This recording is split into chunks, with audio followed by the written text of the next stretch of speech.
Visual test تھا. اگر ہم باریک بینی سے دیکھیں تو ہم اس نتیجے پہ پہنچتے ہیں کہ یہاں پہ ٹوٹل جو اسکیئرز ہیں وہ 14 ہیں.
نور کی ایج جب 6 ایئرز ہوتی ہے تو حور کی ایج اس کا ہاف ہے, اٹ مین 3 ہے.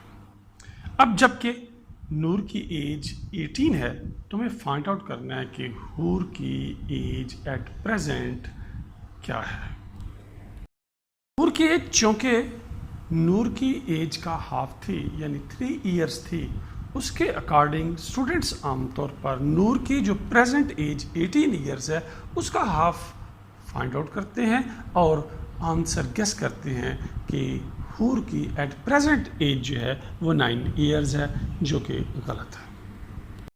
حور کی ایج اس وقت نور کی ایج کا ہاف تھی. اسی چیز کو سامنے رکھتے ہوئے اسٹوڈنٹ نور کی پریزنٹ ایج 18 ایئرز کا ہاف فائنڈ آؤٹ کرتے ہیں جو کہ یقیناً 9 ہے, اور یہ گیس کرتے ہیں کہ حور کی at present time at present age جو ہے وہ 9 ایئرز ہے, جو کہ غلط ہے.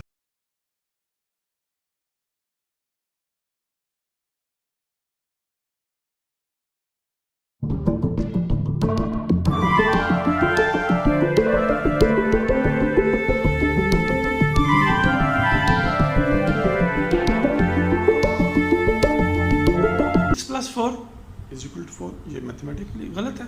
ہم سے یہ کہا گیا ہے کہ ہم کوئی ایک سٹک اس طرح موو کریں کہ یہ ایکویشن جو ہے وہ بیلنسڈ ہو جائے. تو ہم 6 کی اس سٹک کو اگر ہم موو کریں اور اسے 0 کی شیپ میں لے آئیں, 0 + 4 = 4, تو یہ ایکویشن جو ہے وہ بیلنس ہو جائے.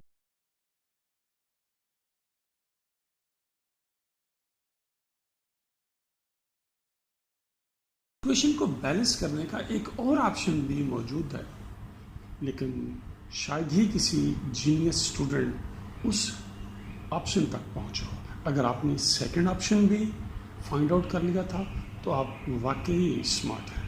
جی, اس کے لیے اگر آپ 6 کو دیکھیں تو 6 کی یہ سٹک اگر ہم یہاں سے موو کر کے دوسری طرف رائٹ سائڈ پر ٹاپ پہ 4 کے ٹاپ پہ اس کو پلیس کر دیں تو یہ 9 کی شیپ اختیار کر لے گا, جو 5 + 4 = 9. یہ تھا اس کا دوسرا آپشن بھی. پزلس کو سولو کرنے کے بعد امید ہے آپ کا مائنڈ شارپ ہوا ہوگا اور آپ کا ویژن پہلے سے امپروو ہوا ہوگا. جلد ہی ایک نئی ایپیسوڈ کے ساتھ ملیں گے.